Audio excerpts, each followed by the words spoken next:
To update your Searwood pellet grill software, make sure it is paired to the Weber app on your smart device. Updating the software is faster if the grill is connected to Wi-Fi. If Wi-Fi isn't accessible, you can connect with Bluetooth on your smart device. Just plan to spend about 20 minutes for the update to download to the grill. Open the Weber Connect app. The app will automatically check if there is a software update. If an update is available, the app will download and install the software update to the grill. Keep the phone by the grill until the update is complete. Once the update is downloaded, your grill will need to restart. This will happen automatically when your grill goes to sleep. You may also choose to unplug and plug your grill back in. Bluetooth users will see a restart button at the bottom of their screen. Press to restart. When powered back on, a spinner will appear on the right side of the controller display.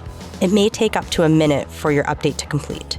Please do not unplug the grill until the update is complete. For more information, visit Weber.com or contact Consumer Care.